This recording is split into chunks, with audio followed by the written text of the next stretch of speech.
quelque temps, je trouve que plus il y a de conducteurs étrangers, plus ça devient dangereux. Comment ça? Quand tu les vois s'engager dans les carrefours sans s'arrêter, ou rouler en sens inverse, ça me fait peur. Comment est-ce possible? Je pense que c'est parce que les règles sont différentes ailleurs. Les règles. Dans la plupart des pays, les voitures circulent à droite. Mais au Japon, on roule à gauche. Je pense que c'est la principale cause de confusion. Comme le sens de circulation est inversé, il faut redoubler de vigilance. Surtout en tournant à droite, certains s'en mêlent et finissent sur la voie de droite. Veillez à bien rester à gauche en conduisant. Les feux de circulation sont universels, n'est-ce pas? La forme diffère, mais le sens est le même. Rouge et orange pour stop et vert pour avancer. Au Japon, les feux sont de droite à gauche, rouge, orange et vert. Au rouge, on s'arrête obligatoirement. Quand le feu est vert, on peut rouler. Dans certains pays, on peut tourner même quand le feu est rouge. Oui, mais comme ce n'est pas le cas au Japon, faites très attention. Par contre, quand le feu passe au vert, on peut tourner dans la direction souhaitée.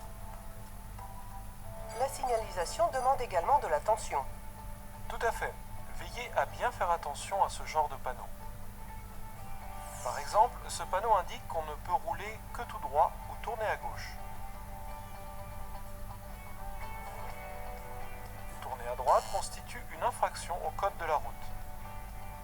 Cette flèche signifie qu'on ne peut rouler que tout droit. Il est important de conduire en regardant bien les flèches. Tout à fait. Mais le panneau sur lequel j'attire le plus l'attention des étrangers est le panneau Stop. Dans la plupart des pays, il est de forme octogonale.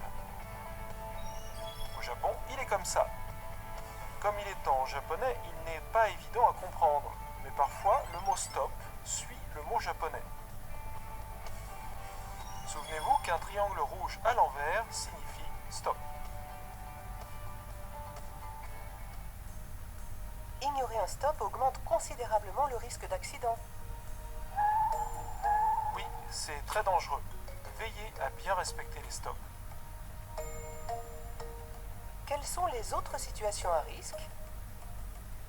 Au moment de tourner à droite, les véhicules qui roulent tout droit ont la priorité.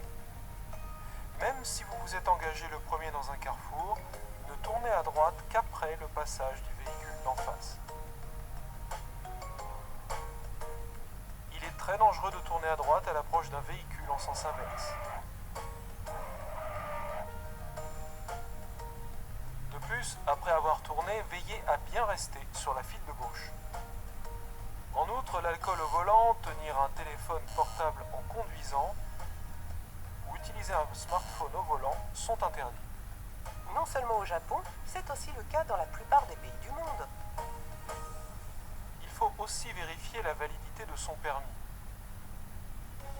Les permis internationaux des pays signataires de la Convention de Genève sont valides, mais ceux issus de la Convention de Vienne ne le sont pas.